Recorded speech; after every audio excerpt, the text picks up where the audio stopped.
कम होगा तो उसको लालच दे देंगे, दबाव बना लेंगे डीसीबीआई का, तो सारे हथियार उनके पास हैं, पैसे दे देंगे। देश भुगत रहा है, देश परेशान है। जो वादा किया सरकार ने उसको भ्रमित करना और उसको लोगों को केवल और केवल ठगना, ये इस सरकार ने काम किया है। प्रायोजक हैं cancer healer centre, a new beginning. वक्फ संशोधन बिल लोकसभा से पास हो गया है। राज्यसभा में इस समय चर्चा चल रही है। संख्या बल एनडीए के पास है। राज्यसभा में भी कोई दिक्कत होगी ऐसी कोई संभावना नजर नहीं आ रही। इस पर बातचीत करने के लिए कांग्रेस के प्रदेश अध्यक्ष अजय राय जी हैं। राज्यसभा से भी पास करा लेंगे क्योंकि 119 की दरकार है, 124 का स्ट्रेंथ है एनडीए के पास।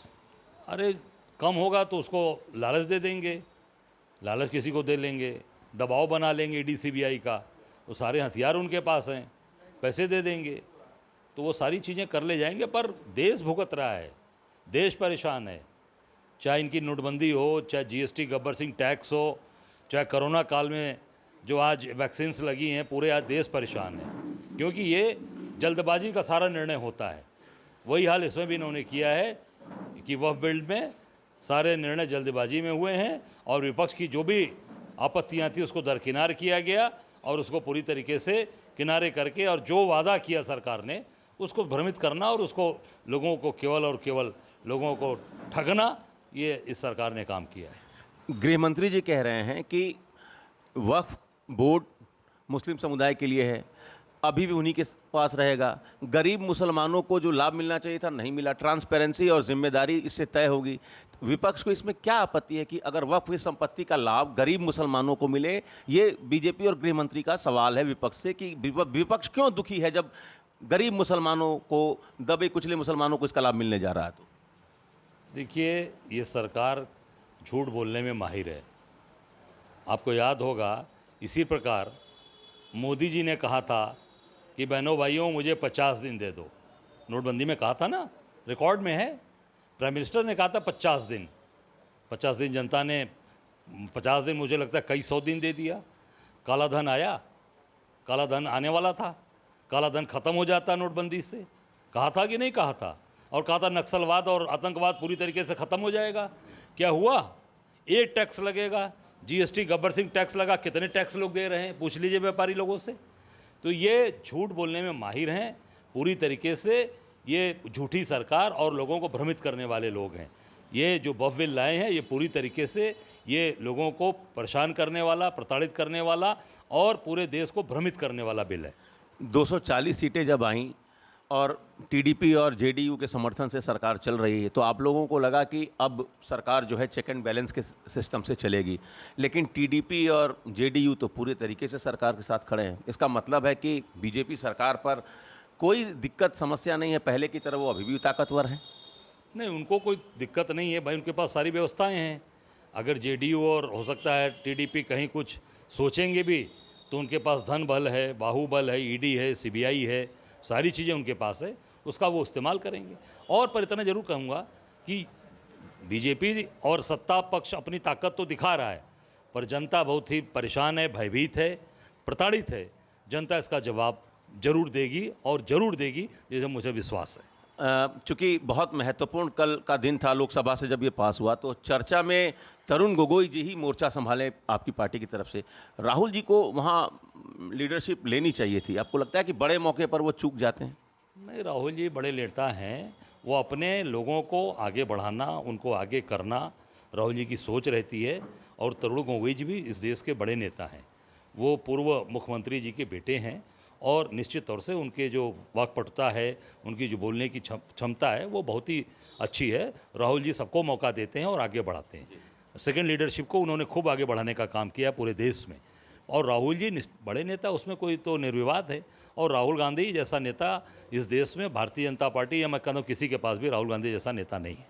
गृह मंत्री जी ने समाजवादी पार्टी के मुखिया हैं अखिलेश यादव, उनको कह दिया कि आप आने वाले 25 साल तक समाजवादी पार्टी के अध्यक्ष रहेंगे। मैं अभी से बोल देता हूं, हमारे यहाँ करोड़ों लोग हैं, कोई भी कार्यकर्ता राष्ट्रीय अध्यक्ष बन सकता है। परिवारवाद का एक बार फिर से आरोप लगा रहे हैं विपक्ष पे। हिडन में कांग्रेस पार्टी भी है, चूँकि सीधे सीधे तो उन्होंने कांग्रेस का नाम नहीं लिया, लेकिन समाजवादी पार्टी के साथ साथ कांग्रेस पर भी वो आरोप लगाते रहे परिवारवाद का। नहीं, देखिए, हमारे यहाँ तो जो काम करता है, जो मेहनत करता है, मैं आपके सामने बैठा हूँ, प्रदेश अध्यक्ष हूँ। मैं तो साधारण सा कांग्रेस का कार्यकर्ता, हाँ, लड़के भिड़ के आज मोदी जी को बनारस की जनता ने 7 राउंड हराया तो एक विश्वास है अपने कार्यकर्ता के ऊपर। कांग्रेस पार्टी ने मुझे लगातार अवसर दिया, प्रदेश अध्यक्ष के रूप में बनाया। मैं तो कोई खानदानी और मेरे बाप दादा परदादा तो MP MLA थे नहीं, मुझे अवसर दिया पार्टी ने, क्योंकि एक कार्यकर्ता को आगे बढ़ाया है। हमारे बगल में देखिए शहर अध्यक्ष बैठे हैं, कार्यकर्ता हैं, इनके पिताजी सरकारी नौकरी करते थे। सामने बैठे देखिए लोग बैठे, हमारे ओझा जी बैठे, कोई ऐसा नहीं है, पर सबको काम करने का अवसर मिलता है हमारे यहाँ। भारतीय जनता पार्टी में जरूर जो गणेश परिक्रमा करता है, जो RSS संघ आयु, कितनी संघ आयु है, अभी देखिए वाइस चांसलर का पद खाली है BHU में, संघ आयु देखी जा रही है कि कितने दिन की संघ आयु, वही VC बनेगा। वही यही भाजपा में है कि संघ आयु कितनी है आपकी, उस हिसाब से वो राष्ट्रीय अध्यक्ष बनेगा। कितनी बढ़िया गणेश परिक्रमा करता है वो, मोहन भागवत जी की, अमित शाह मोदी जी की, उसको अध्यक्ष बना देंगे, आप देख लेना। ये भारतीय जनता पार्टी की यही पहचान है। भारतीय जनता पार्टी इसी तरीके से काम करती है। एक आखिरी सवाल, गृह मंत्री जी ने अखिलेश यादव जी को कहा कि तीसरी बार भी योगी आदित्यनाथ जी उत्तर प्रदेश के मुख्यमंत्री बनने जा रहे हैं, इसका क्या मतलब है? देखिए मोदी जी, अमित शाह जी किसी को मुख्यमंत्री बना दें, योगी जी को बना दें, मैं तो कहूँगा कि उनको सबसे बड़े उनके निकटस्थ हैं, जो खास हैं, उनके केशव मौर्य जी को भी अवसर दीजिए, उनको भी बनवाइए। पर सरकार आपकी कैसी चल रही है? बलिया में देखिए घटना, बलिया में बच्ची को मार के टांग दिया जाता है, योगी जी के सरकार में बैठे SP कह रहे हैं कि आत्महत्या है। बस्ती में एक गरीब ब्राह्मण को लाठियों से पुलिस मार देती है, खून की उल्टी करता है, उसको आप कहते हो कि नहीं ये जो है अब घर पे अपने मरा है, वो PSC में प्राथमिक स्वास्थ्य केंद्र मरता है। कल मैं गया था आजमगढ़ में, पुलिस अंडर कस्टडी लिया कर एक अनुसूचित जात के बच्चे को, उसको मार के मार डाली और फांसी लगा कर उसको कर रहे हैं, दिखाया तक नहीं, उनके घर के लोगों को उसको दिखाया तक नहीं, पोस्टमार्टम हाउस बुला रहे हैं।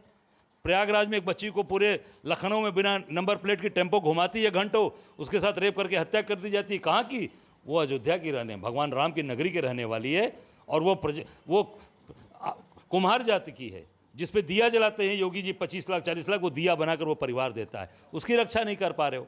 तो ये सरकार में जो भी बना के रखा आपने योगी जी को 3 बार नहीं या 5 बार बनाओ, जनता को हत्या हो रही है सरकार में, ये पूरी तरीके से हत्यारी सरकार है और जनता की हत्या करा रही है। और अगर मोदी जी, अमित शाह जी को ये सरकार अच्छी लग रही है तो बिल्कुल आगे चलाइए, आप आगे ले चलिए। जनता योगी जी को, अगर ये सारी चीज़ों पर आज वो जिस तरीके से काम कर रहे हैं, मैं लगता है कि पूरे जंगल राज कायम है, और जंगल राज को अगर स्थापित कर रहे हैं, इसका मतलब उसमें अमित शाह जी भी हैं, मोदी जी भी हैं जंगल राज में। लखनऊ तक सीमित रखना चाहते हैं क्या योगी जी को? नहीं, अरे योगी जी को हम वहाँ चाहते हैं कि वो मठ चले जाएं, वो मठ में जाकर उनके मठ के बाहर उनको कुछ नहीं आता, वो गोरखनाथ मठ में जाकर कायदे से वहाँ सेवा करें, वहाँ बैठें, क्योंकि वो शादीशुदा तो है नहीं। मुख्यमंत्री जी ने खुद भी कहा है कि राजनीति उनका फुल टाइम प्रोफेशन नहीं है, पहले वो योगी हैं, वो खुद कहें। तो कह रहा हूँ कि योगी अगर हैं तो उनको जाना चाहिए ना, क्योंकि उनको तो मालूम नहीं बच्चा कैसे पालते हैं। अभी यूपी को जरूरत है, कह रहे हैं यूपी को लीडरशिप की जरूरत है। ऐसी जरूरत है, आप देखिए ना कि बलिया के अंदर मार के टांग दिया गया बच्ची को, ऐसी की जरूरत है। जांच के तो आदेश हुए हैं। कहाँ? अरे जांच के आदेश हैं, SP ने बोला है, आप किसी का हाथ, आपका भी मैं हाथ बांध दूं, आप पेड़ पर चढ़ पाएंगे? मेरा हाथ बांध दीजिए, मैं पेड़ पर चढ़ पाऊंगा? कैसे चढ़ूंगा? जरा वो ट्रिक बता दें, योगी जी वो ट्रिक बता दें, योगी जी के पास कौन सी ट्रिक है ये कि पेड़ पर कैसे चढ़ा जाएगा हाथ बांध के? क्या उसके ऊपर कोई कार्रवाई किया सरकार ने? SP के ऊपर कोई कार्रवाई हुई? आप आजमगढ़ में देखिए, दलित को थाने के अंदर ले आके मार दिया गया, और एक पतले से पैजामे के नाड़े से उसको करें फांसी है, और यहाँ नहीं, उसका गला यहाँ नहीं, यहाँ कसा हुआ है। जब फांसी चढ़ेगी तो यहाँ आएगा उसके, आप देख सकते हैं उसका। मैंने कल फोटो वीडियोस देखे, क्या कार्रवाई हुई?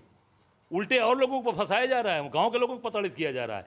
ये पूरी तरीके से ये अलोकतांत्रिक सरकार और जंगल राज वाली सरकार, इसको तत्काल हटना चाहिए और इसको बर्खास्त करना चाहिए। चलिए, तो उत्तर प्रदेश में कानून व्यवस्था पूरी तरीके से फेल हो चुकी है, ये कहना है कांग्रेस के प्रदेश अध्यक्ष अजय राय जी का। Amit Singh, TV9 UP, Varanasi.